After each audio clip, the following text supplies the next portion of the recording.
In this video, I'm going to review the postoperative instructions. Following these closely will make sure you have a safe and successful recovery.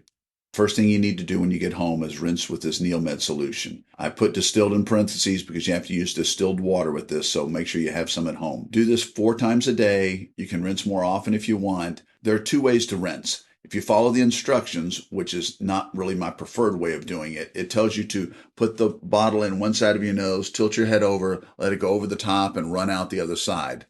That's somewhat hard to do after surgery, particularly if you have splints in. So my preferred way of doing it is to mix the solution up just like it tells you to. Tilt your head down, take the bottle, squeeze it a little bit so that when you squeeze it, it comes out the tip of the bottle, and then sniff it up in your nose. Now, sniff it up to the point that you're like, hey, any more than that, I'm going to choke or gag or something like that. And then pull the bottle away and then blow both sides of your nose at the same time. You can blow as hard as you want. If you blow both sides at the same time, you can't generate too much pressure. Don't hike up one leg and occlude one side of your nose and try and set some nose blowing records. That's only going to cause you pain and potentially lead to a serious nosebleed. Again, rinsing with splints can be difficult. The splints are sewn in right in the front of your nose. So if you take that black nozzle that you see on the bottle there and stick it up in your nose, you're going to hit the splints and it's going to hurt a little bit. So put your head down, hold the bottle right outside, just underneath your nose, squirt it and sniff it up if you have splints. And particularly with the splints, I wouldn't do the in one side over the top and out the others. Just doesn't work well. It can be messy. You're going to get bright red blood, old blood, mucus out of your nose. That's all normal. That's what we're trying to accomplish. And some patients tell me that they don't get as much salt water in one side as the other side, or it goes in one side and it doesn't come out well on the other side. That's all fine in the initial stages after your surgery. Don't worry about that. It's just due to some areas being more swollen than others. If that NeilMed stuff is giving you a hard time, particularly giving you a headache or plugging up your ears, which is real common 1 to 2 weeks after surgery, then you need to switch to one of these saline mists that I mentioned in the preoperative videos. I like the Vicks stuff. It doesn't have any preservatives. It's got a pretty forceful spray to it, and it's a nice way to moisturize and clean your nose out without having all the volume from the NeilMed, which, as I mentioned before, can give you a headache and plug up your ears. Let's talk about pain medication. You need to take your pain medication with some food right after you rinse your nose. On the pain medications that we sent in, the instructions generally say 1 every 6 hours. That's a requirement by some pharmacies because of the opioid crisis. That's a little frustrating because we have to label it that way, but that's typically not enough medication for most patients.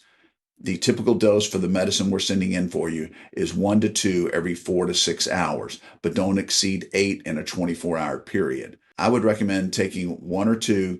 Make sure you get your pain under control. And once it starts getting under control, you can back off on the frequency or the number of pills that you're taking. But the number 2 bullet point here says get your pain under control. What we mean by that is use your pain medicine liberally for the first day or so to make sure that you aren't having significant pain. And then you can start backing off on the frequency or the quantity of the medications you're taking. Don't let it get out of control. It's really hard to catch up if you do.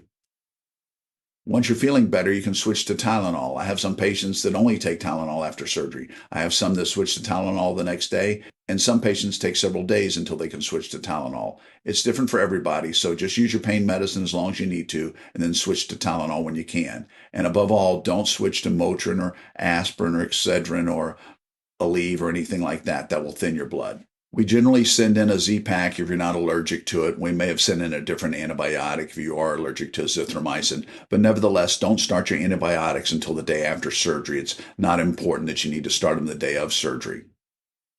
You need to continue any antihistamines that you are taking, such as Allegra, Zyrtec, Claritin, etc. Be sure and start those the day after surgery and resume your regular medications the day after surgery. Nasal sprays such as Flonase, Nasacort, Nasalastine can be resumed 1 week after your surgery.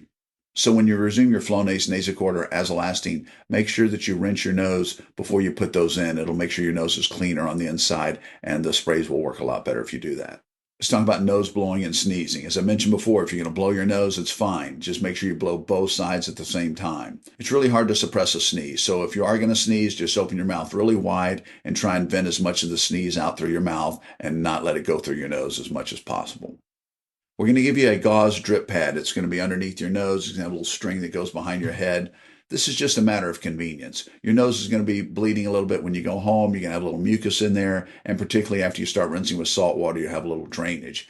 So when I say it's a matter of convenience, I mean it's just to keep you from having to dab your nose 100 times a day with a Kleenex. Wear it as long as you want. I have some patients that wear it for several days. I think some patients take it off in the car as soon as they leave our office. It doesn't matter to me. With regards to bleeding, it can be decreased by keeping your pain under control. And if you're concerned about the amount you're bleeding, rinse your nose with salt water, blow both sides at the same time, and then put 3 or 4 squirts of Afrin in each side of your nose. And then you can use the Afrin, 2 squirts on each side 3 times a day, up to 3 days to cut down on bleeding if you're concerned about it. Patients always want to know how much bleeding is too much bleeding. Just soaking your drip pads is generally not considered serious bleeding. But if it's bleeding around your drip pad, you need to let us know.